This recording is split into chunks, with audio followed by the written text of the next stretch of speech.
beginning of the end for you. To the sky! Bestowed upon you the power of the sun. A mighty sword! Strike while the iron's hot. For Camelot! For Avalon! Let the heavens rain!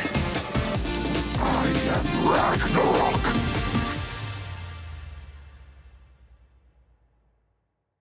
Happy Sunday, Smite fans, and welcome into the final day of the SPL Season 9 Kickoff Tournament. We got a third and fourth place matchup and the finals matchup today. Also, the final day of the, I was going to say hi-rez gem sale. It's the Smite birthday gem sale.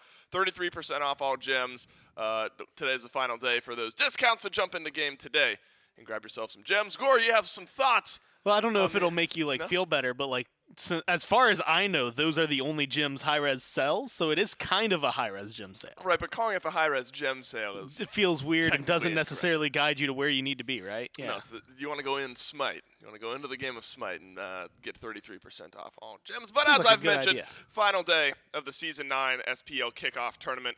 And we've already had some interesting matchups so far this weekend. Gore, only one of our sets extending much beyond the minimum amount of games.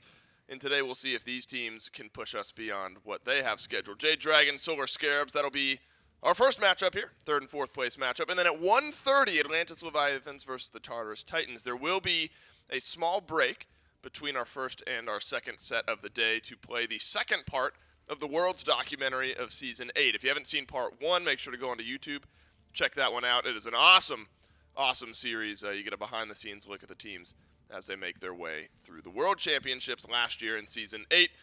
Bracket almost filled out here, Gore. A whole bunch of 2-0s, a singular 2-1, and then a couple 3-0s in the semifinals. Third place matchup will be a best of 3. Finals will be a best of 5.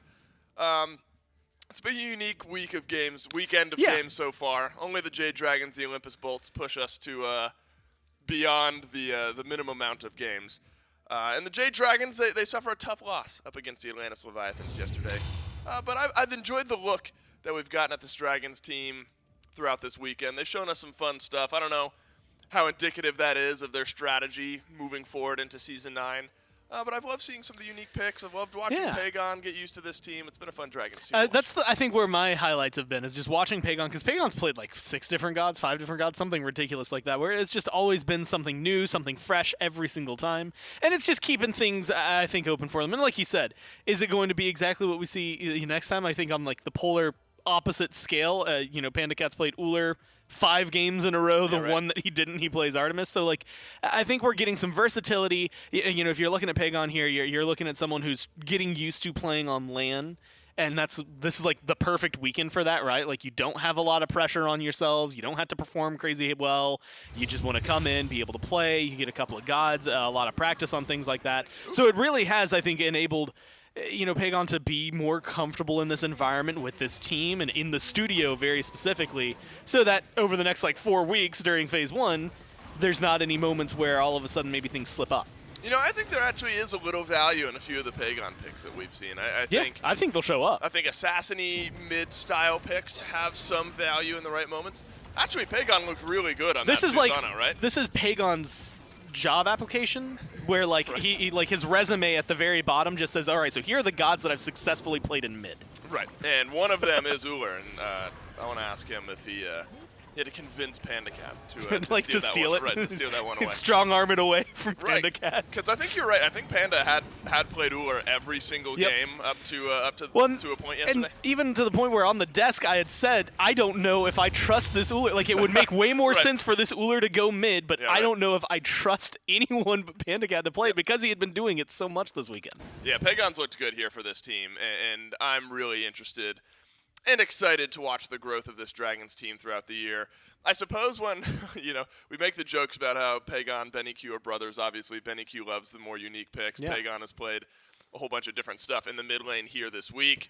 And I'm excited to see what this year has in store for the Jade Dragons and their new mid laner, Pagon, who was with me for the pregame interview. Pagon, I know we've tried to avoid it, but we got you in here for the pregame interview. Talk to me about the Uller pick yesterday. How much convincing did that take away from Panda Cat? Because he played Uller all weekend long, and suddenly you get the Uller in one of the games yesterday. He actually didn't want to play it. No? Yeah, he wanted to give it up. Fair enough. So it didn't require too much convincing. You got the Uller by your own willpower. You've played kind of the opposite. Feels like you've played a different god in every single set, or every single game, rather, so far this weekend. Whether it's the assassins, the hunters, the mages, is this more of an experimental kind of weekend for you guys? See what styles of picks can work for you in the mid lane? Yeah, we're pretty much just picking like whatever we feel like it's more fun. Sure. We're just playing for fun. Sure, it's a good way to look at it. I think on the other side, we've seen Stuart play some more unique picks. You're going up against the Solar Scarabs today. I know it's hard to look too much into the picks and bans that'll be going on in this matchup, but are you expecting some fun style picks for the Solar Scarabs as well? Yeah, they're going to pick some weird things too, I think. Yeah, I think it should be a fun matchup between you two. It's been a lot of fun to watch you mesh with this squad and excited for this year. Thanks for your time. Thank you. So it didn't require too much convincing to take away the Uller from Panda Cat. No, It's always two different things, Gore. It was like when we were talking to Layers yesterday about how Aurora's only played Atlas. Yeah. And Aurora's like, no, I want to keep playing it until they take it away from me. Maybe Panda Cat's on the opposite, where he has to keep playing Uller because it looks so good. I think we encountered something similar with like Zap and Uller and Shinto and Uller, where it was just like Zap like didn't want to give it up, but Shinto just played it at that game. He played it so much better that he couldn't convince the rest of his team to let him have it back. Yep. Fun things like that. Yeah, some fun stuff like that. On the other side, though, the Solar Scarabs will be the matchup Jade Dragons are playing into. Have been some fun picks with the Solar Scarabs as well. Baronic has been flexible over in the mid lane some this week, Gore. We've seen some unique strategies from the Scarabs team. And I imagine the mindset for the Scarabs is similar to what Pagon is talking about. The mindset is for the Dragons, where Baronic and the rest of the Scarabs are just kind of throwing a lot at the wall, trying to have some fun, but also maybe trying to understand what some of the more unique picks could look like throughout the year here in Season 9. But I think Baronic has also stuck somewhat to the Tiamats, the Morgan Buffets, things like that, and I think put together a pretty nice week so far. Well, and I think this is a really important conversation to have for the entire year, because when we got to see them, and you can see this, like these are highlights from Worlds and things like that, where they're working in tandem. We had a lot of solo or troll conversations around Worlds. We had a lot of conversations around stuff like that. I think Baronic is the person on this team that's going to step up. Like I think he's going to be the one that we'll see Stuart every now and then have like some really like maybe hard carry games, but I think the consistent carry and the consistent damage, consistent kills that are going to come out of this team this year is going to be coming from the mid lane. And I'm excited to watch it, because I think what we got to see from Baronic last year was a lot of growth from beginning to end. And I think that starting at that point, at the end of Season 8, and now moving forward into Season 9, I think we're going to get to see that go even further. Yeah, especially with, you get a new solo laner on this team with Scary D. You need the core, the pillars of this Solar Scarabs team from Season 8 to really step up moving forward into Season 9. Baronic, mid laner for the Solar Scarabs, standing by with me now for the pre-game interview. Baronic, yesterday we got a couple of Stuart Poseidon games. Did it take some convincing to take that mage away from you, or were you not even worried about the Poseidon anyway? Oh, Poseidon, he could take that all day, every day. If a Poseidon's locked in, it's probably not going to go to me. No? That's all I'm saying. No. Look, you guys have been having some fun here this week. I want your take, though, on how it's been playing with Scary D so far. Do you think he's meshed in with the team pretty well? Yeah, I think it's refreshing. I think him and Scream, first day back of Scrims, it's almost like they have been teaming for a while already. Yeah. So I think he meshes well with our play style as a whole, and we're already really good friends. And good. Yeah, there's a lot of potential for us. I good think. Foundation for you guys. Yeah. It's funny, Gore and I have been talking about how Benny Q likes to play some of the weird stuff in mid. Apparently Pagon does as well. Runs in the family. Now you got two of those styles of players to deal with in the SPO, where they could be playing assassins, things like that. How do you approach picks and bans, especially as a mid laner, against someone like Pagon, someone like Benny Q, in this set maybe specifically for Pagon, where they could be playing assassins, they could be playing hunters? Mm-hmm. Well, as you said, they're unpredictable, right? Sure. So there's only so much you could do to prepare for them. But I think that could almost be their play style, right? Right. It could be it won't turn out well like sometimes. It's very diplomatic of you to say the least. Sure. But It's a unique play style. Sometimes works, sometimes doesn't. Yeah. But you're really just focused on your own game plan and making the mid lane work for you, it seems like. yeah, That's a good way to be. Good luck in this set. Excited to watch you guys play. thank you. Sure thing. Baronic looking forward to this mid lane matchup here, Gore. And I like that unique look on the unique, or that perspective on the unique look of some of the mid lane picks we've seen here, where you can throw a lot out, but certain mid laners I think have different levels of confidence in those styles of picks working out in the long run. And it's that interesting conversation where you have to assume, like 9 times out of 10, we even talked to Benikio about this, where like he'll probably just be playing like your standard, like Right. he'll play a Merlin, he'll play a TMI, he'll play something, but then like the one game in 3 weeks where he drops an Artemis or something like that, that's the one everyone's going to remember Right. because it's so wild. And I think that's what it's going to be, right? Is they're going to lull you into this false sense of security. Right. Right here, you're going into this. You're like, oh, Pagon. Pagon's been playing a lot of X, Y, and Z. Although, granted, this tournament he's played something different every game, so Right. maybe not so far. But when we get into like the middle of phase 1, maybe in the middle of phase 2, things like that, you're going to be like, okay, well, here's like his top 4 gods. So Right. let's ban 2 of those, and then he's going to play something absolutely outlandish. He's going to take like a Thanatos into mid or something like that. And I think that's like the worry that this team kind of brings, is that unpredictable nature is not necessarily a how do you prepare for it. It's a what do we do when we're like we are there Right. and he does something that nobody expected. What do you do at that point? Right. It's got to be one of those things, and I think Baronic sort of hints at this, where you go in, you focus on your own game plan, and you hope that the composition that you've drafted is strong against what could be an assassin in mid or what could be a hunter in mid, things like that. But I want to double down on what you've mentioned there and to more directly quote Benny Q, and it's not a literal direct quote, but he said something along the lines of, people talk a lot about my unique god pool and all these types of things that I play, but in reality, I'm really good at the standard mages too. People just like to talk about the more unique style of picks because it's stuff that we don't often see. And I do think that holds some water. I think Pagon is much the same, to your point, Gore, where standard style of mid picks is what I expect throughout the year.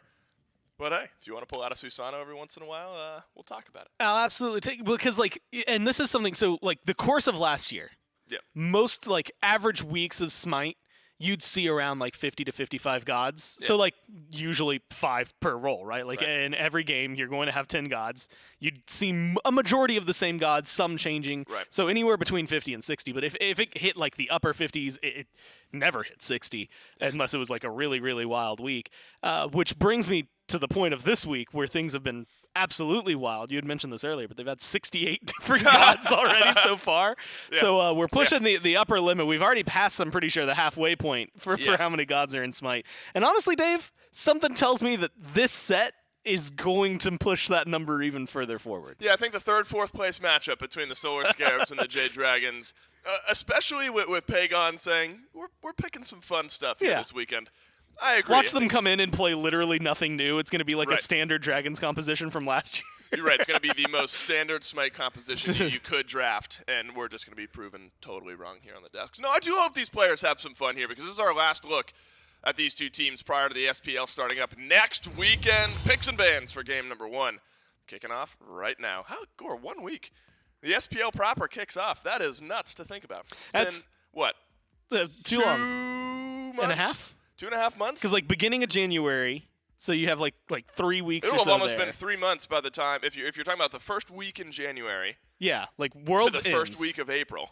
Yeah, About 3 months. it's a long time. That is a long time. It's a long without- time of no like crazy competitive Smite. I know. Unlucky. But lucky that it starts up next weekend. Excited for it. These two teams will look to have a great year in Season 9 of the SPL and have some fun here in this matchup before the grueling grind begins over the course of the next what? I see a Poseidon ban, and part of me, like, I don't know that the Dragons away are going to from be Stuart. anywhere near it. That feels like a self-ban. Like, we are going to stop Stuart from playing this. But they're not overtly saying it in the team booth. They're like, no, guys, they're definitely going to play this, and everyone in there plus Slaney is on the same page except for Stuart. We're like, everyone's like, yeah, let's take it away from Stuart's Stuart. like, no, But I could absolutely do And they're this. like, no, the Dragons are totally going to play this Poseidon. We got to take it away. Yeah, it's not there as Pagon and Sam even taking some bans here. We've seen Hebo out of the jungle, it feels like, more than we've seen it in the mid lane. Zeus, of course, a jungle, or yeah, of course a jungle ban. No, of course a mid lane ban. On the flip side, though, jungle-centric mindset. Let's take the Bastet, the Erlang Shen, and the Gilgamesh away from Scream. And seems to make some sense to me there, Gore. Scream, big playmaker for this Solar Scarabs team. Yeah, that he's like Mifflin kept saying it during the media day as describing Scream as 80% of the Scarabs. I don't think I would go that far, but I would still say he is a hefty majority of their success, right? I mean, he is going to be not necessarily make or break. Scream can have like an off game, and the rest of the team can still do really well. Yeah. Especially now, I think that Scary D's on the roster. I think that that's going to assist them. We saw the same thing from Solar Patrol during Worlds, but I think that if you can get him on something that is going to just perform absolutely wild, like his Bastet, like his Erlang, then yeah, you're setting yourselves up for a wild amount of success almost immediately. Well, Ullrgor, but now I think a little less obvious into where it's going. Pagon has sprinkled doubt into the Ullr pick now, or it could be mid.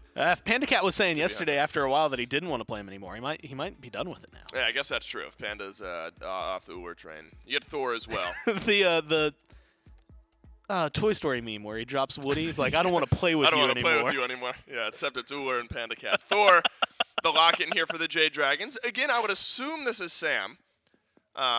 I suppose there's a world, though, where Fine OK wants to have some fun and plays Thor solo. Hear me out. I'm hearing you. Thor support. I won't hear you out on that. You look, he's got a stun. He's got a good way to engage. And that's a very Mike thing to do. And it would be a very Mike thing to do, which I think is really where it all lines up. Doesn't that feel like PBM? Where I can hear him in comms right now. Guys, I promise, Thor support is good. And everyone's like... No, but he he just really wants to play it. I can totally hear Mike. All right, never mind. Although, again, Gore. We got to live in a world where it was real for 30 seconds, and that's all that I needed. Yeah, unfortunately for us, it does not seem like Thor support. It does seem like Ganesh support here. Ganesh solo. I was gonna say. I will say. Ganesh jungle. Okay, I hear you. We are going to get a very obvious sign on the fun-having levels of this set, depending on where all these picks go, because you can already tell by Gore and I's conversations on whether or not this Ganesh is for sure support. We're not convinced that these two teams aren't going to throw I'm telling you, they're going to have set it up to be we're going to have a lot of fun and absolutely buck wild, and then they're going to come in. Like, I mean, look at the Scarabs. They've got Kleena, Serket, Atlas. There's nothing unique about this. We've got solo jungle support. Yeah, exactly. Everything on there has been like top tier, top picks. Nothing too out of the ordinary. The only way at this point, especially I think, even though Thor isn't necessarily like the most seen assassin in the world. In fact, I think a lot of people have been pushing and saying like, oh, we want something to change for Thor to bring him back. I think that no matter what, you've got a carry / mid, a jungler, and a support on the dragon. So the only way it gets truly wild is if they start swapping things up. There you go. There you go. We got a unique one. I think that's the first Zhang Kui pick of the weekend. Zhang Kui has been banned out against Paul, and like only Paul, in the set yesterday. Nobody else has touched him. Yeah, nobody else has looked. It's only been bans, and only against Paul. Now, this would be like an anti-Mike pick here if this Baron Samdi gets picked. Mike is full on that Baron Samdi is a great support. And he's got a 100% win rate on it, so he has the stats to at least back himself on it. So Zhang Kui for the Jade Dragons here, Core. I think I was about to say all but confirms that goes to the mid lane. There's a world where Fine OK plays Zhang Kui solo, I think. Can you see it? Yeah, absolutely. Not only can I see it, I'm pretty sure he did it last year at some point. I was actually going to say, if they still had Hurrywind, I would make a full argument that this absolutely had to be in mid. Now that there's a Camazotz, it almost absolutely has to be in mid. Although, I guess we've seen Kama go mid, and we've seen Pagon play You and assassins. I have no trust. We have questioned every single pick that has gotten. Every single one of these picks for the Jade Dragons we have questioned. We have zero trust. But here's the fun peek behind the curtain.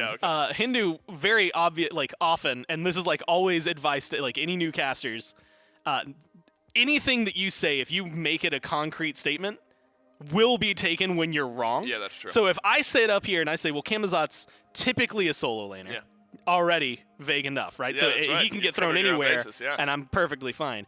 also can be played in the jungle and has been seen in mid, all of a sudden, I've covered all my bases, Dave. And there you go. There's the BTS. And there's some flexibility. No matter with Thor what, as well. I get to be right now. Isn't that a great way to be, That's Gore? so Just cool. always right.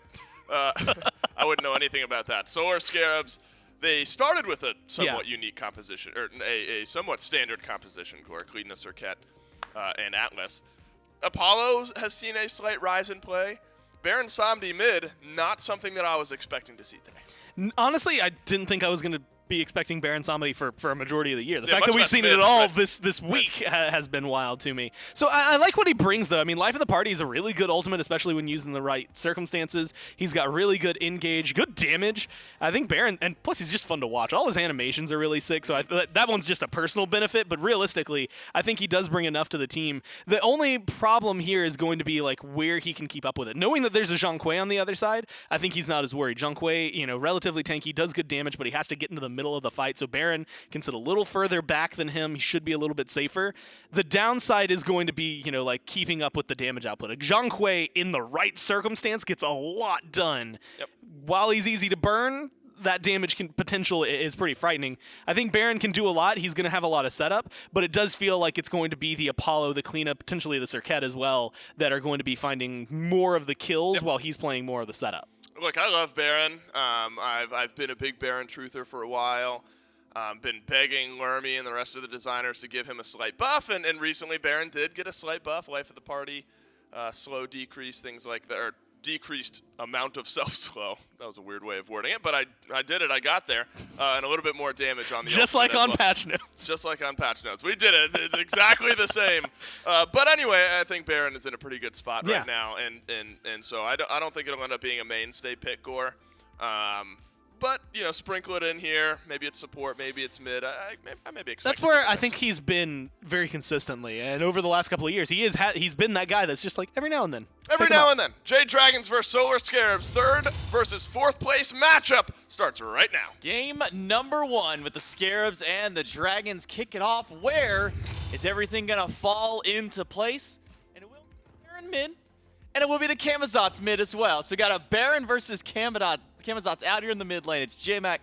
I got Trelly with me here and Doug as well as we get ready to jump into game number 1. And, well, Trelly, how do you feel about this Camazotz mid? The Camazotz mid, at this point, I'm down to see the assassin mids. They have a lot of pressure over mages early. They can, most of these assassins are very safe, so you're not really worried about the early ganks. But one thing I do want to touch on is something I said pretty early on this week is that I wanted to see someone play Baron mid.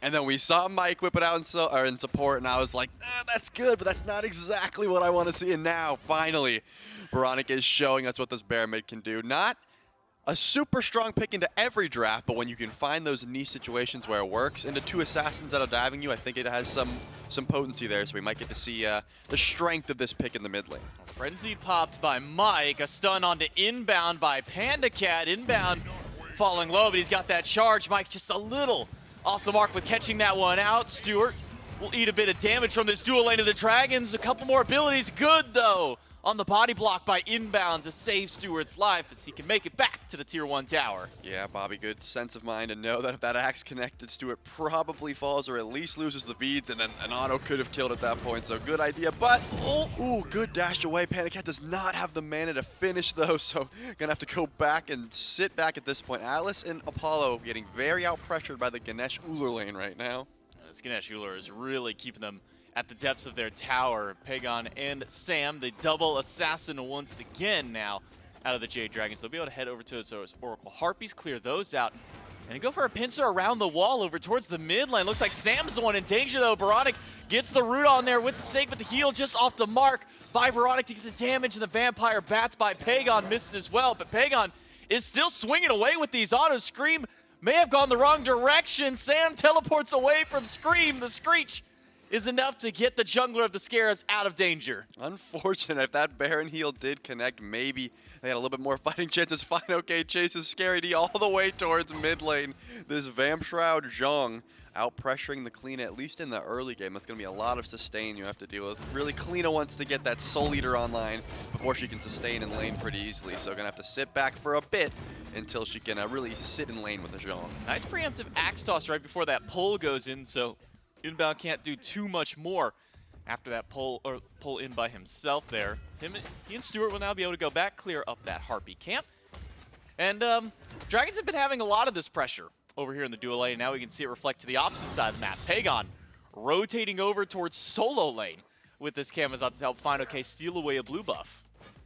Seems like he just wanted to get the Vampire Bats passive and was like, hey, there's a buff over there. Maybe I'll just walk over, get some extra lifesteal. And obviously they were able to steal that one away. This is another one of those benefits to these Assassin mid picks. They're very safe. You can sort of make these rotations where a Baron, if he got caught out there, could be in some trouble. You have a large leap on the Camazotz and a good bit of sustain. So you're probably going to be all right in that regard. So I think Pagon is going to get, you know, pretty active on the map right now, sharing some back camps, getting around, just getting as much farm as possible. Right now, they pretty much have 2 junglers at the moment. Frenzy is back up for Mike. Interested to see if he'll use that to try and get a little bit of extra pressure in one of these lanes or maybe move towards this mid. Looking at some of these other relics here, I mean, it's a blink out of the mid lane Camazotz here for Pagon. Didn't even notice that until just now. Beads for everybody else, though, on the Dragon, so making sure to have a little bit of that extra CC immunity to their kits. And one thing that gets talked about when we see Jean Quis, especially when we see Vamp Shroud, is which of the 2 of the upgrades to this Vamp Shroud would you rather see when it comes down to this Jean Quis? Because it's a solo lane, I have to imagine that the Blood-Soaked Shroud's the way to go. I don't think you really want your solo laner doing damage to themselves every time they cast an ability, but it looks like because of Final K Star, probably a Divine Ruin trying to counter some of that, you know, that Soul Eater healing, it could just be. We've seen a lot of these full damage solo laners recently that are able to just tank up a good bit of damage because of the sustain built into their kit, and then they just go full damage and try to just carry in team fights. So since it's fine, okay, I could definitely see either way, but I'm definitely thinking the Blood-Soaked Shroud is going to be better than the Sacrificial Shroud in this instance. Well, I'll keep my eyes ready for that level 20 when that does come through. Another offering stolen away by the Dragons, and that'll start slowly getting their obelisk stacked up here. Meanwhile, on the right side of the mid camps, Baronic and Scream take a moment before they want to try and commit to these Harpies. Sam was standing by to slow them down, but kind of going back to this Camazotz mid, I mean, one thing that you can already see with this Bluestone Pendant, nice and easy clear, but you're also talking about being able to utilize that Vampire Bats passive just by nature of rotating as much as Pagon has.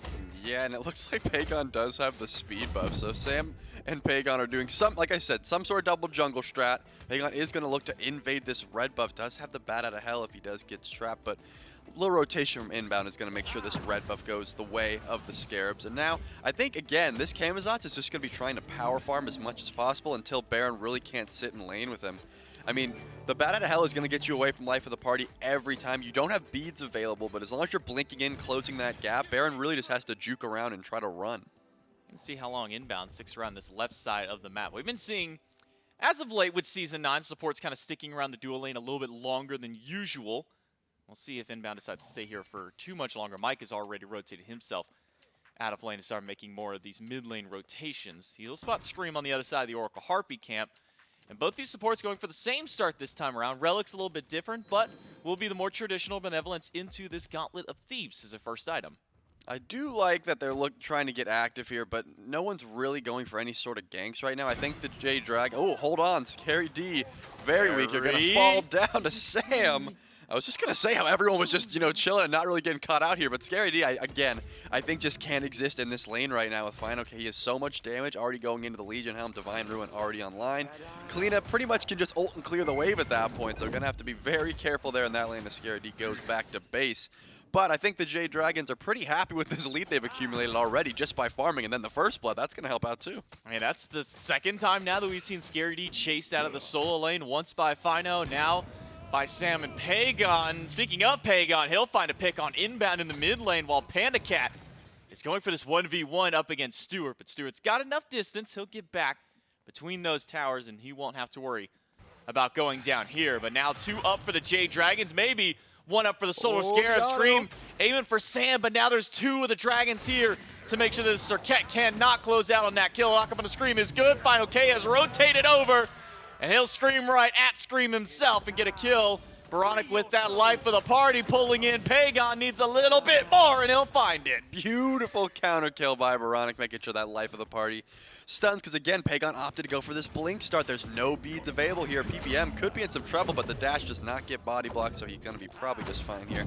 but this is the strength of that Baron pick. If there is no sort of CC immunity up, life of the party is pretty much going to guarantee all of the DPS you want afterwards. So great heads-up play just to make sure that he could pick Pagon after the counter. But on the other hand, Scream just needed that passive auto to detonate the poison and probably was getting a kill on the Sam. So unfortunate there, good jukes, as Scary D is going to have to deal with the demons.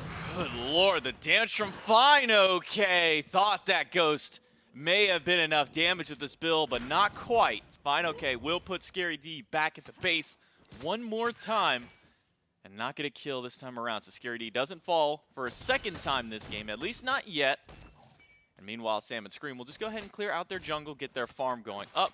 So far as the builds are concerned, I mean, maybe besides Divine Ruin, Solo, Zhang Kui, everything seems to be pretty much in place here. Maybe the only other outlandish thing out there would be that Devour's Gauntlet start on Stewart. Sam's in the air right now looking for Scary D. Can't get into the wall. That's the second time I've seen Scary D die trying to get in the wall when he was too weak. I think he's got to learn the threshold on the cleanup pick a little bit better at this point. I think he's just playing it because it's fun right now and it's a solid, like, safe pick. But right now, Clean is looking anything but safe. 2 deaths already 8 minutes into this game. Pagon doesn't have Bat Out of Hell just yet. Scream finds the ult up against PBM. Life of the party will drag PBM towards the tower, but it's not enough to find the kill just yet. PBM is able to squeak on out, and Pagon has to have that Bat Out of Hell ready. He'll need it this time around. He'll use it to make sure to get away from the 3 strong of the Solar Scare. It's very healthy, and meanwhile, left side of the map, Stewart will not make it up into the sky. The chariot comes crashing down, and Panda Cat finds the solo. I guess he just didn't have the beads available and knew if he got stunned there, he was dead, so tries to go into the chariot. Not enough. Right now,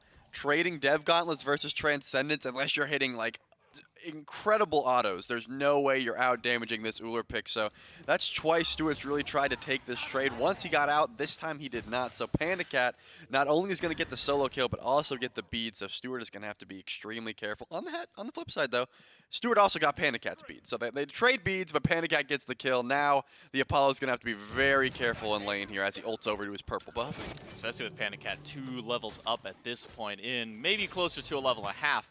As Stewart clears out that purple, but Panda Cat already going towards a pen item for a second one, looking towards that mace tree.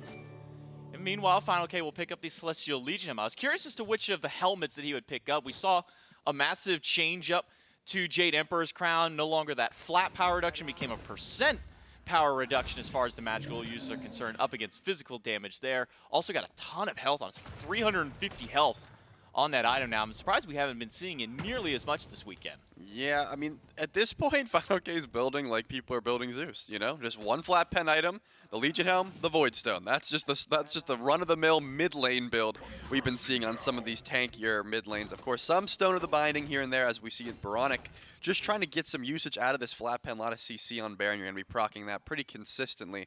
But I guess on the flip side, Final K could go for a Stone of Binding there. I just think he's going to get a lot more value out of that Void Stone. There is 2 Magicals on the enemy team. There's no one really to proc the Void Stone on his team. Obviously, he's just going to be doing it for himself. He's the only magical damage besides PBM, and he's not been fighting with him too much at the moment. So he will get a little bit of benefit out of that item as the game goes on. And Jade Dragons will find the Pyromancer. And Charlie, what year are we in, man? There's 3 Transcendences picked up on the side of the Jade Dragons here. 1 for the side lane, or Panda Cat here, 1 for mid, and even Sam for Soccer has picked one up himself. I guess the only gods in their team who can pick these up, as the other 2 are magical, but I don't think I've seen a triple Transcendence in quite a long time. Yeah, it's one of those items that really benefits for these assassin-style picks. And we've already mentioned it a few times, but Panda Cat pretty much plays Uller like an assassin right now. He builds all the red items, gets a hi-rez, a Heartseeker, and then just starts chunking as Scary D, unfortunately, does not steal away that blue buff. He has been having quite the rough time. It looks like the Zhang Kui is just very oppressive as Scream takes a lot of damage from Sam's double tap there. Man, Hammer still hurts. In case you didn't know, and in case you needed a reminder, that's how much that Thor Hammer double tap can still chunk through. Scream blinks in, finds the damage, but doesn't grab the ult in time to stop Sam from teleporting out. Instead, he'll throw it up against Mike. Panda Cat in the 1v1 versus Stewart. It's going a little bit more evenly this time. Pagon finds Scream, Bat Out of Hell. Plus Sam for Soccer can take down Baronic and inbound on the right side of the wall to get away. This time Scary D comes in, tears the veil, but doesn't find a whole lot of damage except against Sam. Some help from inbound will make sure to grab that one out, but Scary D still goes down. Left side though, we had a solo kill this time by Stewart, who was 2 levels down and now he's back to even. Yeah, it looks like he was able to chase him down with the ult there and finish that. Take a look at Stewart's build. Opting to go for the second item chin size. I don't think I've ever seen a chin size build this early. I guess Stu just backed with a lot of gold and was able to finish it, and it ended up paying off. He does get the return kill and the revenge kill. That's going to go a long way for this Apollo pick, just getting some free farm in lane, being able to farm up, because obviously 2 levels down no longer. He has caught up pretty much in that regard, as we see Pandacot opting to go for something a little bit different here, going for a Soul Eater of his own. Wow, Soul Eater. So double stacking here for the Hunter on the side of the Jade Dragons. Though with Soul Eater, kind of a less traditional stacking item, one that you just need to get assists on, similar to how Gauntlet of Thebes goes through, but it also works with your own minions. So as long as you see any minion or any god on the map go down, you get some of those bonus stacks towards it. Now give him a decent bit of lifesteal, give him that extra cooldown too, and that'll put him at a full 40% with just 3 items. Pandacat's going to have those abilities up all the time. Oh yeah, lots of cooldowns built into this Ullr's kit right now at the moment, so Stewart probably not wanting to take this trade again. Both relics for both of them oh.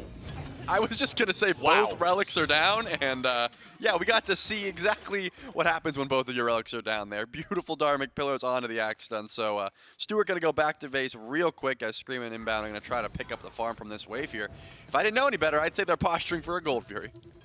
Looks to be so. 4 strong from the Dragons. Pagon in mid, and a frenzy that Belted Berserker used up. Gold Fury will go down swiftly. Oh! No! Inbound steals it away with the Gamma Ray burst. How much damage did that do? 121 Look at that smile. damage. Look at that He smile. is so proud of himself. He says, guys, this was the freest Gold Fury steal of my life. I really hope if we got to listen to the comps, he said like, no guys, don't worry, I got this. And then like no one believed him, and then they get the gold, and they're like, oh, he did get this. So beautiful steal by Inbound, keeping his team's hope alive as the Zhonghui blinks in. Massive taunt though by Scream, not enough to save him out here. Scary D getting chunked away by the Ghost. Another veil opened up to close the path, but save for Soccer, dunks down in. Final K finds the double Baronic under the tower, will immune most of the damage from Final K on that Scream right after. And Pagon has to leap away so he doesn't get chunked out.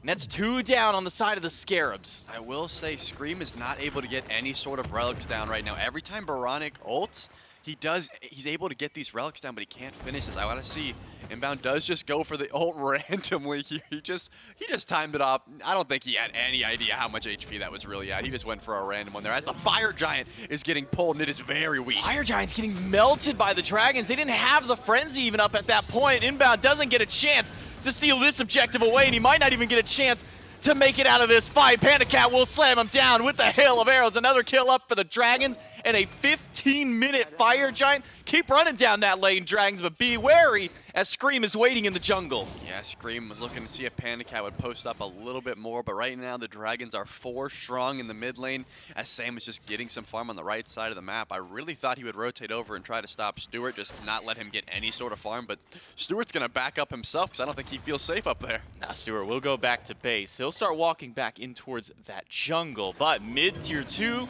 goes down to the Jade Dragons, a Fire Giant, and now a 6,000 plus gold lead up for the Chaos side team. Add 10,000 experience to that number as well. And why don't we just add another kill on the Scream? This one for Pagon, 3, 1, and 6 on the mid lane bat. Yeah, Scream is getting real far behind now. 3 levels from the jungle. Obviously, Scary D's 3 levels behind. Fine, okay. Baron, pretty even in this regard. It could have been worse. Obviously, the gold department not looking too good, but only 1 level behind, so staying even there. And obviously, Stewart not rotating, getting to split push, trying to stay even in the XP department. But right now, the gold is where you're really hurting at the moment, and the Jade Dragons are climbing ahead very quickly. Inbound and Stewart going for a purple steal. Pandacat will watch his buff go down, but maybe a little bit of revenge damage, at least up against Inbound. Pandacat is really charging forward up against 2. No fear on the Dragon's Hunter. At least not for now. He'll have to jump away after seeing just how little damage he was doing, at least Inbound there. Quarter health down, away from the support. Pagon is rotated in, but the bats just off the mark, not able to slam Stewart with that ability. I think Scary D's got the right idea here. Just give these towers up, try to get as much farm as you can. As a level 15 solo laner, as the engage begins and Bobby's getting real low. Pagon is chunking through this. Atlas, Bat out of Hell, is gonna need that 3rd swipe, but he won't use it to chase down Inbound. Instead, he'll leap himself right back into the tower and throw some damage right back at Stewart. This tower's not eating a whole lot of damage here from the Dragons just yet, but now that that minion wave will be moving in, this tier 2 tower should be a foregone conclusion. Jade Dragons strip another structure off the map. Yeah, Scary D's trying to defend this one by himself, but it's already gone, and now he's stuck. You can't go into that wall, Scary D. This is what I'm talking about. I don't think he's ever really played clean. You can't go into the outer walls, Scary D. You gotta try to stay safe now, but the siege has begun, and Fine OK is here. Fine OK on the Zhang Kui. Will walk up, just throw the card out against Scary D, but the Dragons, they're just gonna back away, not go towards this Phoenix just yet. But they've only got one tower left on the map to take. That's that right side tier 2 tower. Instead, they'll go ahead and strip away as much of the jungle as they can from the Solar Scarabs, continue to extend that gold lead, push up some of these waves here. So we have a very odd 3-2 split here, kind of just a little hodgepodge of the Dragons all over this map. Yeah, I feel like once we hear that Anvil of Dawn, that's going to be the go button here. Sam is going to split push in the left lane, then maybe ult over to the mid, deciding what they want to go for here. The tier 2 tower still stands in right, but it looks like they have no eyes for it. The Jade Dragons want this mid Phoenix, and here goes Sam. Up in the sky, who's his target going to be? Scary D is open, and that will be the dunk target. A slam down and a spin, but a teleport out from Sam on landing as he ate too much damage. Army Pillars from PBM, and the Ohm after will put Stewart all the way to the back line. Mid lane Phoenix will go down. Jade Dragons pick up the first bird inbound, picks up Pagon, but the beads and the bat out of hell will make sure to get him out of there. Right to the back line, Pagon goes for Scary D, and Stewart crashes into the middle of 5. Scream goes down, but he takes out Sam with him. Stewart's doing a good amount of damage here, but he doesn't want to poke out these guys too hard. It looks like the Jade Dragons are going to back up. A Panda Cat is still pumping out damage. Panda Cat jumps over the wall to get away. Instead, it's Fine OK in a bit of danger here. He'll find a triple stun before he goes down. Stewart credited towards the kill, and now the 3 remaining Dragons are on the run as the Solar Scarabs can continue this hunt. They've got inbound. He can give them that burst of speed, but the Scarabs instead will just turn their sights towards the jungle. Yeah, a little bit too scary to try to walk into Camazotz and Ula, but it looks like they're going to go for it now. The axe is down, and that's the go button. Going back in, PBM falls down. Stewart finds another kill during this fight, and now it's only 2 of the Dragons left up. Solar Scarabs can now turn this one around after losing their mid Phoenix. At the very least, can try and take these 2 towers off the map. Maybe even go for a Phoenix on their own. I mean, it's still 15 seconds till Fine OK's back. But Sam for Soccer is here, and Anvil of Dawn is ready. I don't think they're going to want to push a Phoenix into a Thorl right now, so they are going to take this back up. Maybe look at the Primal Fury. It is back up as well. For now, red buff will be taken by the Scarabs, and they do have the timer on this Fury thanks to that steal that Bobby got earlier on with that ultimate from the Atlas, and they will go straight to that Primal Fury. So losing out on the mid Phoenix, not the greatest thing here for the Scarabs, but they trade out a tier 1, a tier 2, maybe a Primal, and maybe an extra kill. Beads out of Panda Cat, a dunk in by Sam for Soccer, and Stewart cannot find a way out. It's Pagon with the credit to the kill. Scary D can make it into the wall this time around, but he doesn't have a whole lot of health when he finds a way out. Luckily for him, there was a path back towards the mid lane. Yeah, unfortunate for the Scarabs, but Scream decided to farm instead of rotating over for that Fury. Maybe he thought it was free, or maybe he thought it wasn't a good call. Either way, they did not have their jungler there, and at this point, they did not get a mid-Phoenix, so they still have fire minions to deal with in that lane. The Fire Giant is back up. It's a 4v5, and your carry that essentially won you that last fight, Stewart, is not going to be up for this defense. It's going to be 22 seconds. Inbound is charging that ult well too preemptively here. Jade Dragons now see that and say, all right, cool. Now their global steal potential has gone down significantly. They still have 10 seconds on Stewart, but I don't think that the Dragons are concerned about that. Primal Fury, yeah, that'll go over to the Solar Scarabs, but the Dragons get the Fire Giant before the 2 of the Scarabs can even finish that Primal. Yep, now it's time for that tier 2 tower to finally go down as Pagon looks to see if he can find some poke in the mid lane. Baronic does have the Soul Reaver and the Void Stone, so a lot of damage online finally. I mean, the Soul Reaver's been done, but the Void Stone just got finished up, obviously, so Baronic could be pumping out some good damage. He's able to hit these abilities consistently. The life of the party has not been able to find a solid stun because these relics are always up, like I was saying earlier. Looks like the Jade Dragons are going to play this one slowly as Pagon pushes down the mid lane. It's 8,000 gold up for the Dragons. Experience still not as important, though. Fine OK to the back line. Throws the Ghosts up against just Baronic, who immunes a good chunk of that damage back. Life of the party finds Fine OK, but Sam will find the double kill in the back line. 2 already gone on the side of the Solar Scarabs. Inbound will walk forward and eat an axe toss from the carry. Panda Cat and Fido K team up to take down a third member. Scary D can't get into that wall there. Panda Cat pumping out the damage on the solo laner. Scream thrown out by PBM, and the rest of the Dragon can surge into the throne room. They should be able to take down this Titan, if not before at least grabbing a couple of extra consolation kills. Maybe not here. Scary D makes it back to the fountain. The Dragons could just take this Titan, but they really want to get this kill on Scary D, and finally they'll grab it, and game one should go to the Dragons. I really thought Scary D might have been able to live that one. He had a lot of healing in the well there, but they were able to wipe and finish that one off. A solid and a dominant performance from the Jade Dragons there. Everyone kind of counted them out at that point. The Solar Scarabs, a nice little steal. Stewart had a little bit of a pushback there, but besides that, I think the Jade Dragons had that one pretty much in their favor the whole time. I mean, a solid defense out of the Scarabs there at that mid lane. Phoenix able to kill, well, I think 3 Dragons by the end of that one, but then a little slow after the rotation from that tier 2 tower to get to that Gold Fury, and then things turn right back up for the Jade Dragons. They're able to get those kills, able to push up there and take game one. Impressive performance nonetheless from both of these teams, but it's the Dragons who come up with game one, and we'll get you guys ready for game 2 right after this. Confident and smart, unbeatable combo. I'm not going crit, so I will kill them this game. Sure. It's a fact that I will kill them. Sure.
one of this best of 3 goes over to the Jade Dragons after a real fast one. 22 or so minutes. The Jade Dragons were able to take down the Solar Scarabs. Strange god picks or not, that all seems to work out for the Dragons here in game number 1. Solar Scarabs, a glimmer of hope as the gamma ray of inbound rips through the Fury to steal it away, but that was the last bit of hope the Solar Scarabs had in this one. Fine, okay, and the rest of the Jade Dragons able to roll on over the Solar Scarabs in game 1. Based on the smile on his face after that happened, though, I feel like win. that might have been enough. Like honestly, like he's out there tipping the scales. He's like, all right, beat the Dragons, steal the Gold Fury with Atlas ult. Definitely this one. Like this one's way heavier. Feels better. I mean, it's such a low probability of happening, which is well, yes, obviously it does why like so little damage. It barely does damage. 121, I think, is what the. There what are the some ultimate did autos to the late Fury. game that hit harder than that. Oh, there are plenty, I'm sure. Fine, okay. Got the Zhang Kui solo this game, Gore, and the Scarabs were worse off for it. Looked near unstoppable on this pick. And again, it's like, strange pick or not, Fine okay looked really good on it. Panda Cat back on the Uller and made some nice plays happen up against Stewart.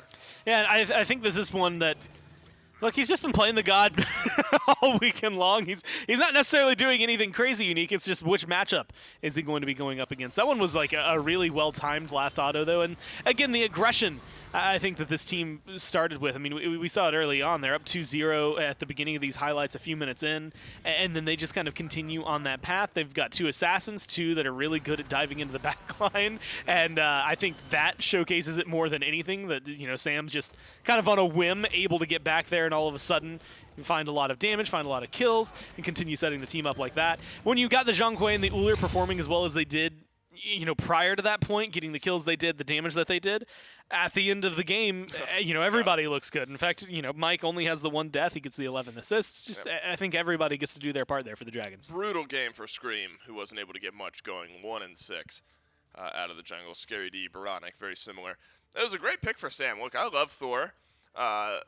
One of my favorite characters in Smite. I'm sad we don't get to see him a little bit more, so I'm happy that it does well here in game number 1. And I actually think made life so difficult for Baronic. I mean, you have to go into life of the party to avoid the stun from the dunk and Thor, and so I think it was a really tough mid lane matchup there for Baronic. But if the goal, Gore, of the Jade Dragons was to have fun with some of their picks, I would say they accomplished that in game 1. Yeah, I think so. I guess that's not for us to say. They might have won and not had fun. They do look pretty, like, not like, I don't want to say unhappy, but like unwhelmed. Like they're just whelmed. They're not overwhelmed or underwhelmed. It is 11 a.m. Well, nearly noon now, but you have to remember, for a lot of the players who come in, that's like, they'd just be like waking up. That's like middle of the night for them. Yeah. You know what I mean? So the 3rd, 4th place matchup. I cannot forget. The best example of that is the Leviathans at one point went to interview them for like an early morning set. And their Put answer, it in context for me though. Early morning was an 11 a.m. start. Okay. And their answer to, like, you know, how does it, like, you know, I know you guys are up late, and they just looked at me and said, yeah, we haven't gone to sleep yet. Right, we were supposed to go to bed 10 minutes ago, but instead we're still here. So it's like, oh, you've just been awake since your set yesterday. I can't imagine you do, but do you know if they won that set, Gore? Probably. They're probably right.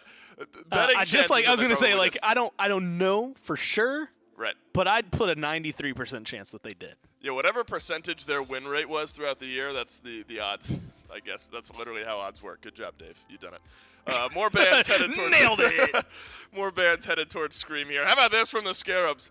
An Uller, a Ganesh, and a Thor ban. So we've abandoned trying to ban out Pagon. And instead of just taking away the individual picks that Sam, Panda Cat, and PBM all got in game number 1.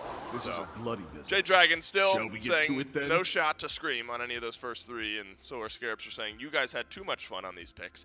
We're taking them away from you here in game 2. Susano Gore, though, the pick now for the Solar Scarabs. And if the Jade Dragons themselves hadn't just sowed this distrust in me, I'd immediately say jungle. And I do still think jungle for Scream. I think Scream probably the better look on this pick than Baronic would be out of the mid lane. But we have seen Susano mid this week, so I will leave that door open. Yeah, I think it's right to do so, just because, again, a little bit of flexibility where it's mostly jungle, but potentially not fully. I actually think that this one's interesting because Kleena and Neath have the same thing going for them. Kleena, we've mostly seen in solo, and in fact, I think competitively, we've almost only primarily seen her in solo. Maybe a few jungle games here and there, but like Hey, good point. the first time we saw her was in solo. The most recent time we get to see her typically always ends up being in solo. So we'll see if she ends up being that solo laner, but she can still theoretically and should be able to flex into the jungle. And then Neith, more often than not, played in mid, but does flex over really easily into the duo lane. And I think with the Ullrgon, your Panda Cat, you're searching for what can I play that's just like gonna be fun.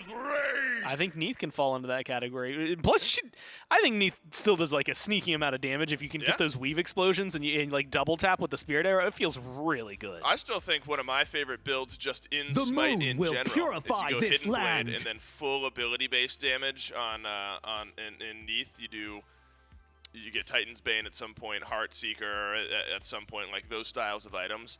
And then once you upgrade to Mannequin's Hidden Blade, your ult like nearly one taps backliners. I still think that's one of my favorite cheesy builds in Smite. And hopefully we get a look at that here in game number 2. Depending on where Neith ends up, could make an argument for mid lane Neith as well, just by how the Jade Dragons have been picking here as of late. The Kleena and an M, one of those will be solo, one will be jungle. Take your pick, put your assassin in the solo lane, and have some fun. On the flip side, Gore, your guess is as good as mine, because now we've got Susanoo, Zeus, and Tsukuyomi. So I guess that's probably mid Zeus, and then Tsukuyomi and Susanoo will pivot between jungle and solo as well. All right. Could I'm be gonna ADC put on a wonky brain for this one. You're gonna you don't always have one, so you gotta put it on for this. Yeah, something like you got your thinking brains that you can put on. You got your wonky brains to put on. All sorts of stuff. Right. Zeus is going to Stewart. Yep. And he's gonna play it as a auto attacker. Yeah. Tsukuyomi's gonna go mid. He does have a grin on and his face. Susanoo is gonna go all the way over to the other side of the map. He's gonna be a solo laner. I don't think any of these are the jungle yet. I don't believe him. I don't trust him. What does Sylvanas tell you, Gore? Sylvanas mid. We putting a little El Leon in the SPL play-in tournament here for third, fourth place matchup. Hercules. I think it could be. It'd be kind of fun. I think Sylvanas mid, Neith ADC obviously, Kleena Nem, take your pick, solo and jungle, and then Mike will get his support pick last. That's my guess. Hercules picked up. Why don't we not trust the players? Because they've made us not trust them, Gore. No, that's. If they lock this Kali in and I end up being right with that first one, I think you're right. I'm gonna be so excited, dude. My heart's gonna feel so warm. Or Naja, right? Any jungle style pick, right? Is what you're looking for here. Well, see, the difference is I see Kali. I have no answers. Kali and Set I see as more jungle than Naja. Naja feels very support. And so if Naja had been locked in, I would have even gone as so far as to say that it'd be Hercules jungle. It's Herc support. Just for silliness. Herc support, right? Yeah. Don't hate me Yes. That's the only one I feel. It's a Herc Zeus be lane. mad that That you're I'm willing to not like bet because I'm not Mifflin and I don't even carry like cash on me. Right, but I actually don't either. I haven't had like cash in my wallet in so long. And this is just a PSA. Like, don't try to rob me. This is me just doing my. Please. Nothing good comes of it. You're not going to get anything. Aphrodite ends up being the final lock-in here for the Jade Dragon. Sylvanas was already there, Gore. I guess you could make an argument for either of those between mid and support, couldn't you? Yeah, do you want me to? Because I absolutely can. So let's go back to the launch. Again, we're celebrating Smite's birthday. Smite's birthday is the anniversary of the launch tournament. And there's a gem sale means going on right now. way back when we had some of the most ridiculous jukes that Smite has gotten to see. Maybe you could also watch it as you got to watch the most ridiculous amount of abilities missed on an Afro, depending on how you want to look at it. But it was Shadowq playing Aphrodite as a support.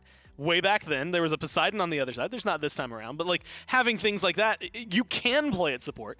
She's got healing. She's got safety. She works well in a pair. Like it feels like she wants to be over there. And she can build relatively tanky, and we've seen it with some of the mage builds right now. You've got prots that are pretty easily available to you. And so it might take a little bit if you are going up against Hercules plus literally anybody else on that team, probably going to die a whole lot in the beginning of the game. But late game, you're going to be able to heal through a lot of it and immune a lot of it. Yeah, and the only reason we have this conversation is because the... Well, no, because you asked me to. I did ask that's you the only to. reason I'm having And the only reason I asked Gore to have that conversation is because these two teams have had some fun with their picks so far. And now someone out there is watching. They're going to go play Oh, Aphrodite support. And I'm sorry to the other 4 I people endorse on it. that team. No, I don't. Gore, you can sign on that line. I'm not signing on that line. Just don't do it in ranked. Do it in All right, casuals. so what okay. are our official Have a friend. predictions here for the Solar Scarabs? I think Zeus, Hercules, duo lane. Yep. I'm thinking Suku mid, Susanoo solo. Yeah. Nah, Set solo, Susanoo jungle. I think Suku solo, Uh-huh. Susanoo mid, Set jungle, Zeus, Hercules, duo lane. I like that one too. Yeah. I think both of these are good. Well, good is used Well, loosely there. I think watch Possible. It, watch it. Both of these are possible. All right, and then what's the least exciting one? If it ends up being Zeus mid, It'd be Zeus mid, Set Hercules duo lane, Yeah. Susanoo jungle, Tsukiyomi solo. That's the most boring that gets.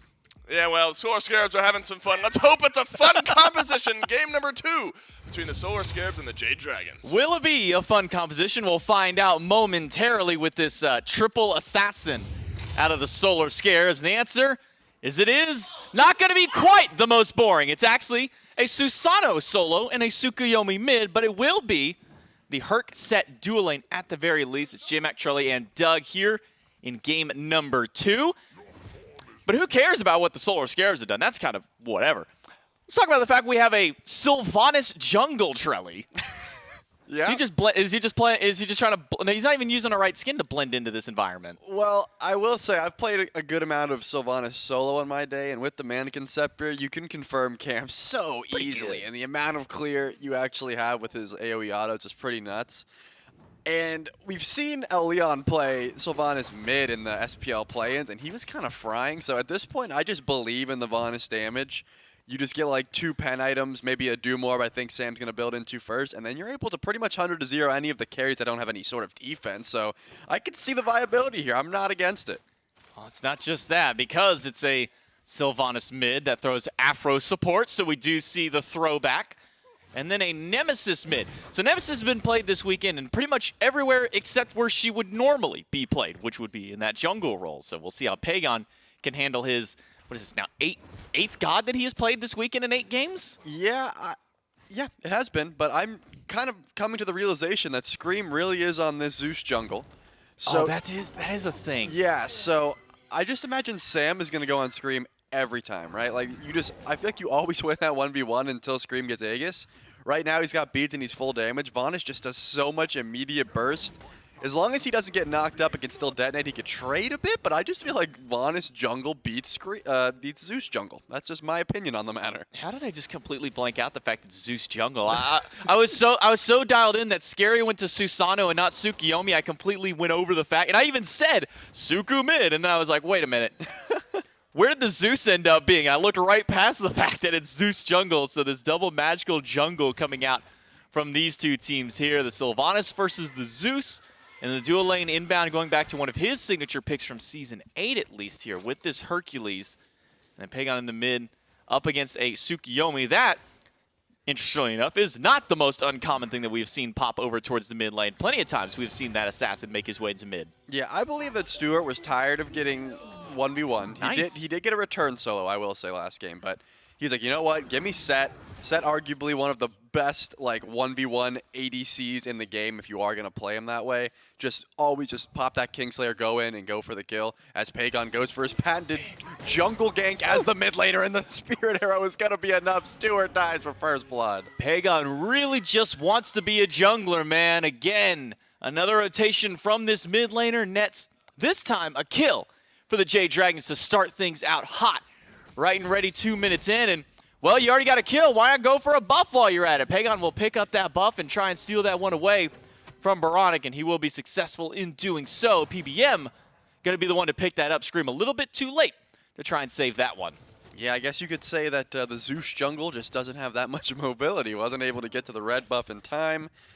Just, it's going to be an interesting one, man. I want to see you just walk up to solo lane, and you're like, hey, you know, is there a jungler lurking? And then you just look over, and it's a Zeus, and you're like, oh, here we go. Sam with the blink finds 2 in the lockdown up against Baronic. It's not quite enough. Stun from PBM, the double dash in from Pagon, and a slice and dice. We'll find the kill onto the mid laner now. Scream on the run. A small body block by PBM, but not enough to grab it through. Root by Sam is good, but there's no pull after, so Scream will make it out. Can't say the same, though, for his mid who fell. Yeah, unfortunate for Baronic. That is going to be the first death, and there could be a few more coming if Sam continues to look at this mid lane here. Again, the Vanish jungle does have some power. Ooh, not quite enough to push Pagon under the tower there. I like where Bobby's head's at, trying to find the return kill for his team, or at least some sort of poke, but he also had an Afro kiss to him, so I imagine PBM probably could have provided the lovebirds there just to keep Pagon alive, even if he got pushed under that tower. But a pretty strong start from this Sylvanish jungle, I would say. Yeah, 0-0-1, and right now the Dragons are up nearly 1,500 gold, only 4 minutes in. PBM wants more blood, but he misses that kiss on either Baronic or Inbound, whichever his target was. He split the uprights on both of them. Scary D doesn't go down just yet. That Veil off the mark by Fine. Okay, Scary D should be good to make it on out of here. No tower dive by Fino this time. I really thought Final K was going to go into the wall there and try to make him guess where he was going to dash out at, but only 11 stacks on that Soul Eater, so you are going to take a good bit of damage hiding in the wall under tower, and then you can't really heal it up too easily just yet, so going to have to wait a wee bit there. But either way, Scary D has to go back. Did opt to start Bead, so he's going to be in some trouble there. You know what, I don't know why I ever question what these pros build sometimes. Shift or Shield out of Panda Cat. Not the item I would have expected to see. But then again, half of what I'm looking at on the screen right now, just by nature of God in lane, or role specifically, is also not something I would have expected to see out here. So an interesting startup by Panda Cat, and might be one of the first times he hasn't built the Transcendence this weekend. Yeah, I think it's just because of the double Fizz lane. You're facing Set and a Hercules, so Shifters obviously gives big power, but also gonna have tank stats as the Kingslayer goes down. It looks like they're gonna try to fight this one. And the Cat gets picked up by Inbound. The ultimate from Mike will hold out while Sam finds a kill on Scary D, but Panda Cat should be fine to make it out of here. Dive back in, a reinitiation by Stewart. The boulder comes through. The bounce is not the direction that Inbound wanted it, but Stewart should be able to help close out this kill. Inbound credited to one, and Scream rotating in will find PBM. The Zeus jungle found the gank, able to hit that chain lightning off the Oracles there to guarantee the double kill. Obviously, the Afro immunity was already down, so not enough to try to survive that one. Baronic and Pagon still duking it out in the mid lane as it looks like the Scarabs are sort of posturing to see if they could find this Nemesis here, but there's not much to do unless unless the dashes are down. Looks like the blink is going to get Pagon out of there. Down though, still standing up towards this tier 1 tower. Inbound in danger. Pagon will have to go away. Lightning Storm plus the detonate after. Baronic will close out the kill, but it's Mike on the tail end to find a kill on the mid laner in return, and Fine okay will find Scream. Inbound on the run, but he's got two chasing out. Blink for blink might just be enough for Inbound to get out, but Sam is so speedy on this Sylvanas with that buff. But instead, Sam will give up the chase for one, maybe put a chase on another. Scary D should be out though. Nope, Scary D made the rotation, was able to find Fine OK, put his first death on the board. Still a level behind, though. This is what happens when you're behind in solo and you make those rotations. The kill just isn't going to give you enough XP. You got to go back and try to farm up that wave. You have some time, because once again, Fine OK is dead for a little bit, but it looks like he's not out of the woods yet. Sam is hunting him down. The Vanish jungle is on to you, Susanoo. It's on the chase. The ultimate is good. The root right after. Lovebirds in the back off. Plus, this double dot from Sam is more than enough. How far did Sam run across this map to find any kill at this point? I mean, we started watching him all the way at like green buff on his side of the map. That's a speed buff Vanis, kiss to an Afro, and he's got a hunt. He's looking for everyone he wants to fight right now. He has Chronos Pendant built, so it's not the Doom Orb. And it looks like he's ganking Scream from behind the tower, and I do not think he's able to survive this. Fine OK taking up a couple of tower shots. Sam is back. The root just off the mark though. Fine OK goes in. PBM will now trade tanking up the tower, and this tier 1 will now go down. So 2 kills on the right side of the map, plus a tier 1, only 7.5 minutes in. Jade Dragons continue to push up that lead. 2,500 gold and XP in their favor, mostly towards that solo, but 2K at the very least for the Jade Dragons up. Looks like Pagon was trying to gank Stewart once again. Scary D gonna have to ult just to get away from Fine OK, but there still might be a little bit of a chase here. Panda Cat in some trouble under the tier 2 tower. Spirit Arrow gonna be enough to get him out for this one. Yeah, nice little backflip there to get away from Inbound too, but that means the Panda's gonna lose out on this purple buff. At least as long as he lives, it's not the end of the world there. And now going back to base, Charge Morningstar will be the second item up for Panda Cat. Could be going towards that Transcendence still if he wants to get some stacks, though Heartseeker is also on the table if he so chooses to go that route. maybe even dominance. I mean, we saw, I think Zapman picked up a dominance at one point throughout this weekend, but we haven't seen very much of inbound. Picked up there, ultimate immuned out by the beats from Baronic. Spirit Arrow with the World Weavers good right after. Lightning Storm by Scream. Sam for Soccer will go down. No help for the tree this time. Yeah, the Wrath of Terra is down. It's very difficult to live on this Vonus pick, obviously. Scarab going to come in and try to make that rotation, but it looks like they might be posturing just for these Oracles here. I don't think they're going to be pulling any Gold Furies right now. Their HP is looking a little low here, and the Jade Dragons do have that Aphrodite. They'll be able to sustain up and contest this if they need to, but they might be putting their eyes towards this red buff, but it looks like they are just going to let this one go down. And I believe Zapman did end up selling his Crusher for a dominance late game, so a little, maybe not in the early game, but in the late game, maybe if you do just want to get a little bit more of that penetration online, that certainly could be an option that you might be looking at here. We'll keep our eyes peeled on Panda Cat's build as it progresses throughout this game, as Stewart and Panda have a stare down of the ages at the Tier 1 tower. Sam for Soccer falling a little bit behind, though, to Scream here on the Sylvanas jungle versus the Zeus jungle. Still weird saying that one out loud here, but for the time being, Jade Dragon still holding a very small lead up against the Solar Scarabs, 7-5 so far in the kills. I wanted to call it the Zungle, but then I remembered that back when Zap was, there was all that roster drama where Zapman, woke up and he didn't have a team and he was going to play jungle for the Bolts and they were calling it the Zungle. So I think thinking that for a moment too. I think the Zapman jungle gets the term the Zungle before Scream Zeus jungle. Unless Scream pops off here, that's going to be the Zungle for me. But it looks like Scream is going to be building into some sort of tank stats, maybe a Spirit Rope or a Mantle of Discord, either or, going to help the survivability of the Zeus jungle because again, not too much mobility. That speed buff is not going to be enough. Stewart will make it back to base, not before at least the Dragons can walk themselves on over. Stewart is no stranger to aggression this weekend. The setup against the Kings, he was priority target number 1 in their first game, still a target in game number 2, but with the help of the Neath in that one, he was able to at least keep his distance and make himself known across the map, just like Sam is in this mid lane. Baronic, where in the world did his health go? The burst damage out of this Assassin Guardian jungle combo is nuts. Yeah, they're able to CC chain a lot. Obviously, when the Afro is kissed to Sam, when PBM is kissed to Sam, the blink in, the Wrath of Terra into the back off is just so much DPS that you cannot really immune right now. Obviously, if Baronic pre-ulted it, the CC could have been immune, but not the damage. The damage is going to be hitting all the time right now, so only level 10 doesn't have that Aegis available, and now Bobby's going to look for something. Inbound blinks in, does not find the knockup. Yeah, that's another blink pickup missed, a blink push missed earlier by Bobby. Hasn't been able to find much success with that blink just yet. He's still waiting for that moment, that shining moment like he had in game 1 where he stole the Gold Fury with an Atlas ultimate for like 120 damage at that point. Absurd. Can't believe he was able to get that there.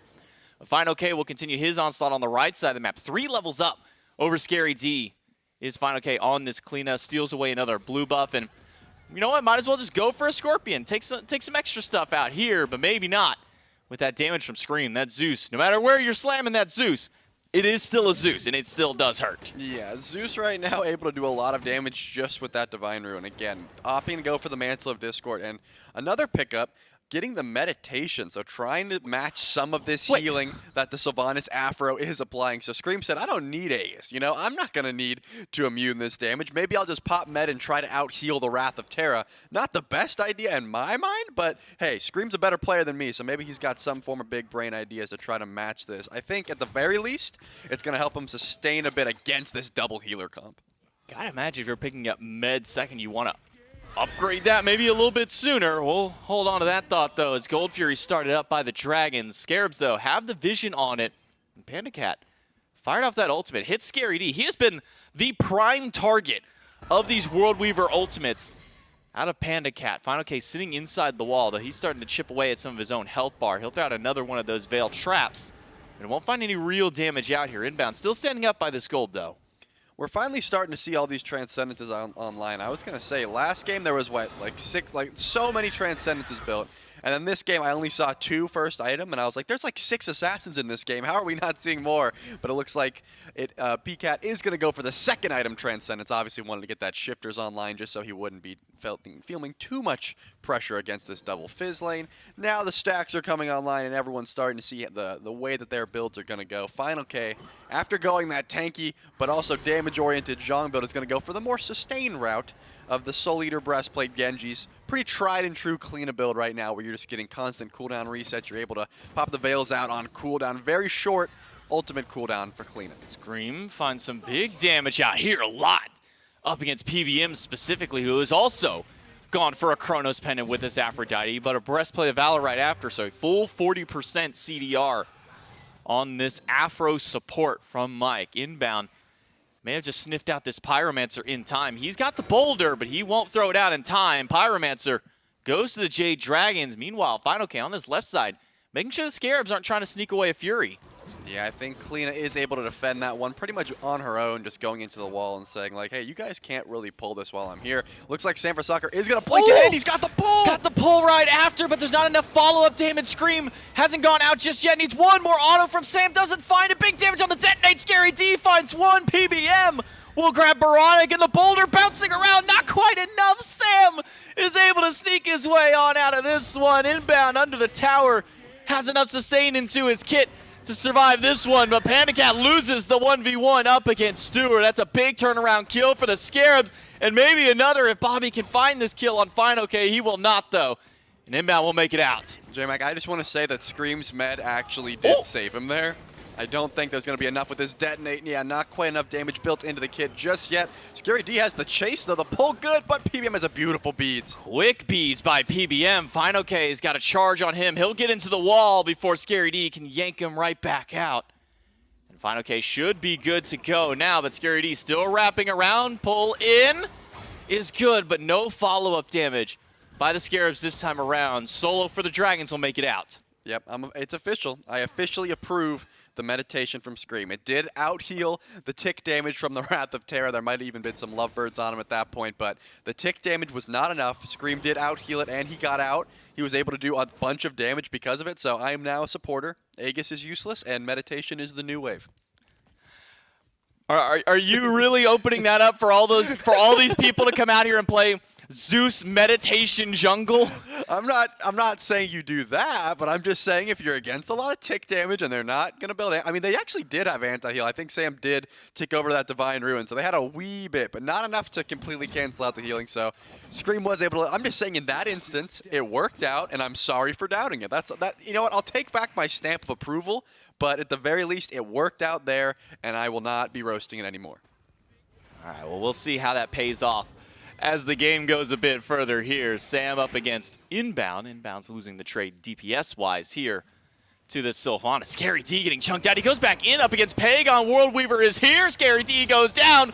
But the Piercing Moonlight out of Baronic is good to pick up a double kill for the mid laner. Scream picks up one before he goes down to Sam for Soccer. Panicat now rotating over. Needs one more hit to find Stewart, but he will not get it. Jade Dragons lose 3 for 2 on the trade. I really thought that the Scarabs would feel confident, but it looks like Stewart realizes he's being chased here. Final K could go into the wall, but not going to happen. Inbound and Baronic are going to find the rotation here. Panicat has to run away. He does have full HP, but I don't think he wants to stick around to see how many people can rotate over. 2 for 3 trade, still no one pulling that Fury. That Fury will go untouched for a while here. 17 minutes in, and we've only seen a single Pyromancer go down so far this game. That one went to the Jade Dragon just earlier on. Final K will get stunned out of that Scream right at the tail end. Moronic eats some nice damage from the Soul Laner. Final K still going aggressive. A lot of cooldown in the build. He'll go with the 1v1 against Moronic. Aegis is good from the Tsukiyomi to stay alive. The Veil is just off the mark, but Final K finds him. The Flickering Spirit is good. I really thought Baronic had those. It just takes way too long to line up that 2. It's a channeled ability. The stun was a little late. Obviously, Final K did expend the beads, so a small win in the avenue of losing your life, of course. And it looks like that kill will be the go button for the Jade Dragons to head over towards this Gold Fury. They feel confident now. It's a 4v5, and they are going to head over this way. Final's got that full cooldown, so he's already got one of those Veils right back up to get this Fury started, and he'll drop not that first one so far. Jade Dragons 4 around the Fury. Stewart needs a miracle steal here, but he will not come up as lucky as Inbound did in game number 1. Gold Fury goes to the Jade Dragons, and Scary D Yet another World Weaver ultimate thrown at him, but he'll make it out this time around. No kill on the solo, but maybe one on the Scream. Good pull from Sam, gets the beads off the Zeus. Yeah, Scream does have the Obsidian Shard built now, so you really can't gamble with how much damage Zeus is doing. If you are going to go for the pull and you're not going to go for the kill, you got to back off. That Chain Lightning is going to chunk your backline. So smart by Sam to say, hey, I got the pull. We got his beads. Let's just back up and not let this damage bounce around. Inbound, looking for some pulls here. I don't think he's going to get too much off this. PBM is pretty tanky for this Afro support right now. And talk about a swift kiss, too. As soon as inbound Blunk. Blunk? Is that the proper Blunk? Is that the proper pass term? Blinked? Blunk? Blink? Blink. Let's just go with that. After the blink was expended. After he used his blink yes. to go up against the Dragons, I mean, PBM immediately hit him with the stun right after. Sam will not find anything beyond there. Big lightning storm, though, and a piercing moonlight. Inbound brings him right back into the storm. The boulder is good. Sam for soccer will go down. Scream credit to the kill. Scary finds PBM and Fine OK on the run. And it looks like the rotations have not been made. Panda Cat's very far away, and they're just waiting to see where Fine OK opts to dash out of this wall here. He's been taking a lot of damage. Inbound is going to be the target, and I don't think they have the chase, but the pullback's good, and the Aegis gets down. Pull is good. Typhoon is good, too. Fino goes down. Scary D credited to the kill, and inbound still slamming that W key. Who's he going to get the pull on? The answer's nobody this time around. With no minions, that tier 1 tower still fairly healthy. The Scarabs will back away. But now with that Pyromancer back up, could be a nice objective for them to pick up. Yeah, Detonate still probably the best confirm on the map unless Stuart Skewer is doing a little bit more with those set clones. Still not confident enough to pull this FG. Just the Pyromancer is going to be a small win inbound. Trying to see if he can do a little wraparound driving strike here. Panda Cat, he's been around the block for a while now. He's not going to fall for that one. He's just going to backflip away. And it looks like small victory there for the Scarabs, trying to close that gold lead. And I think Sam has been having a little bit of trouble here engaging without the blink. At that point, it was just a lot of AoE damage as Inbone just keeps looking for the pulls here. Stuart does take over to level 20 as well, so big power spikes for the Scarabs here. Sam does find Stuart. A little bit of a shield on Stuart's health will keep him out. Pull back in, though, by Sam, and PBM with the back off, plus the extra help from Sam. They'll find a kill onto the level 20 set. The only level 20 so far in this game by the Solar Scarabs, and even the Dragons haven't found one yet. Stuart's been able to find himself a nice little bit of XP. Yeah, he's been able to farm pretty effectively. That is one of the benefits of playing an Assassin-like set. You can kind of just run to all the farm. Scary D has no sort of mana right now, using the Typhoon as Inbound gets poked out. It looks like they're not looking for this Fire Giant. They want the fight. Inbound gonna go low. The Veil, not quite enough damage to get the kill this time around. Inbound gets a nice little heal back. But the Dragons, with this double healer, are more than healthy enough to start up this Fire Giant. The question now comes to the Scarabs of who's going to be the one to try and step up. Maybe it's Baronic. Piercing Moonlight's got some distance, but it doesn't look like any of the Scarabs are going to step up to this Fire Giant. They might not even know that it's going down at this point. If they didn't know then, they will know now. Fire Giant around the waist of everyone on the Dragons. I think that was just no one wanting to step up to Fine OK. Right now, this Kleena is able to do a ton of damage and doesn't really feel the brunt of your damage. He can heal it off quite easily. They realized that Fine OK was zoning, and they said, hey, you want to go in for the steal? And Baronic's like, nah, man, you want to go in for the steal? And Scream's like, all right, let's just go get some farm then. And that's what they decided. They said, Fine OK is a menace, and we're not going to try to push into this Fire Giant pit right now. Probably just grouping up on the left side of the map, seeing if they can find someone at their purple buff. It looks like Scary D is looking for a pull here. They don't know it. They might be walking in, but I think they spotted this one out. Obelisk will be active here. Scary D barely able to make it out until Fine OK and PBM find him in the back line. Pagon finds Stuart and give him a double for grabbing Baronic. All the while, inbound low, and he'll go down to Sam for soccer. It should be a full-on deicide here for the Jade Dragons, but that mantle at least slows down Fine OK for a moment, but he's got that dash right back up. The Flickering Spirit's off the mark. The Whale is good. The Meditation maybe a little bit better. Needs some minion body blocks. Not enough. Fine OK's got the dash and the deicide. That's the old Solar Scarabs ambush that they tried to set up there, but unfortunately the Jade Dragons just too much ahead. The Aphrodite can stall just long enough so that the whole team was able to rotate, and your ambush turned into a full 5v5 team fight against a Fire Giant. It was not enough, and obviously the Jade Dragons were going to win that one once they all got there.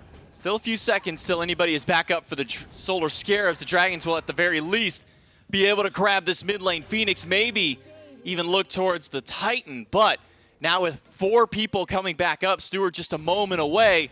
Dragons could just go for a kill here instead. Baronic, perfect Aegis was enough to immune out most of the damage that the Dragons threw at him, and their plans to kill this mid laner have backfired right back on them. Stewart diving to the back line, but he is all by himself. Baronic will be able to trade out and at least get Sam for soccer. Boulder from inbound is good. Baronic goes down. It's a double kill for Panda Cat, and it's inbound on the run, and only Scary D. And now Scream left back. Panda Cat backflips in, doesn't find Scary D this time around. The rest of the Dragons chase out inbound. It's going to be a 4v2 here, and I don't think they want to push into this Zeus. They are posturing like they might want something more here, but it's going to be a lot of AoE damage trying to push into Scream here.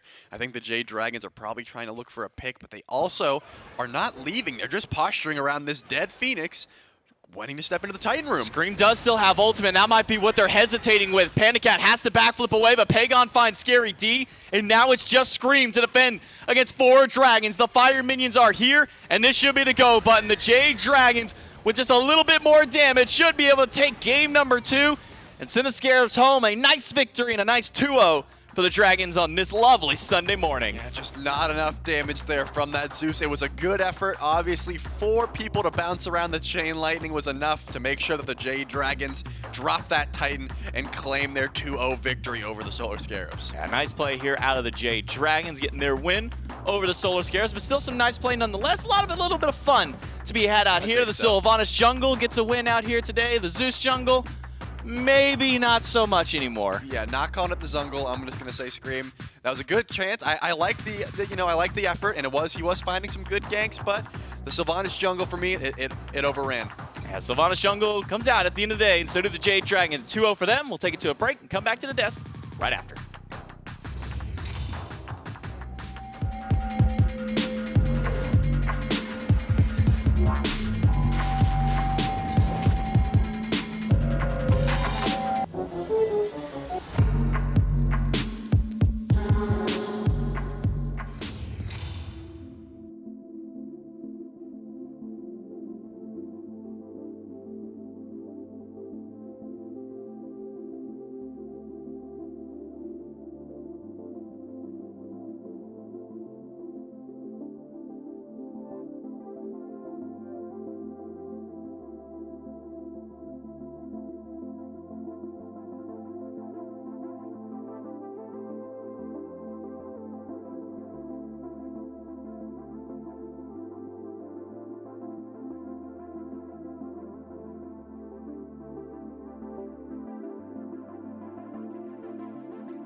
And just like that, the Jade Dragons confirm their third place spot in the SPL Kickoff Tournament here in Season 9. They had some fun. Look, the goal was always to have some fun in this matchup, and I think the Jade Dragons did. And they brought an unconventional composition to the table.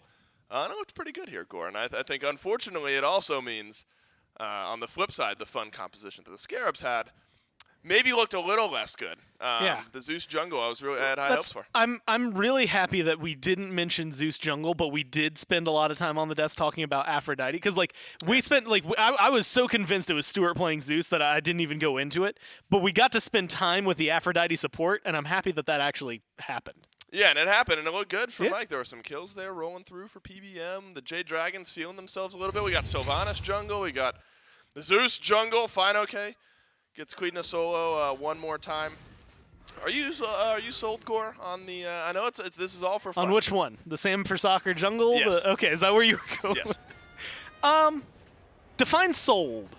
Do I want to see them do it at Worlds? Yeah. You know what? If they let's say Worlds best of 5. If you're up 2-0. And you think you can do shot. it? I wouldn't. No chance. Nope. Well, but it's only because you kind of got a little bit of a freebie there, right? Because you're up 2-0, and that's the only circumstance I can think that it would. You're telling me you make it to Worlds. Yeah. You go up 2-0. Yeah. You're rolling the dice because you think you got a freebie? Well, no, I'm not saying. I'm saying that's the only circumstance I would ever imagine it happening. Unless Sylvanas or the Rings. Sylvanas or the Rings. They hire you get as their big coach. Buffs. Oh, Yeah, well, that's a bad decision on You're not their in part. Worlds to begin with, Yeah. right? You somehow make it to if the we Worlds got finals. there, it's literally from everybody other than me being a coach. Right, based on pure talent, you make it to the Worlds Finals. And Yeah, okay, well, Worlds Finals. Hold on a second. That's way more specific than just Worlds. All right, so Worlds in general. Okay. That, Set first one. round Worlds. Quarterfinals of Worlds. You're the Dragons. You're up against the number 1 qualifying SCC team. Sure. You're up 2-0. Best of 5. You're up 2-0. You're a coach in the back room. I'm not recommending it. I'm just not arguing against it. That's what I'm saying. Well, I mean, I guess if I'm the coach, I'm probably arguing against it a little bit. Why? But look, Sam, he got 14.5k. He brought 6k healing. Look at that. He's got CC. He got all damage.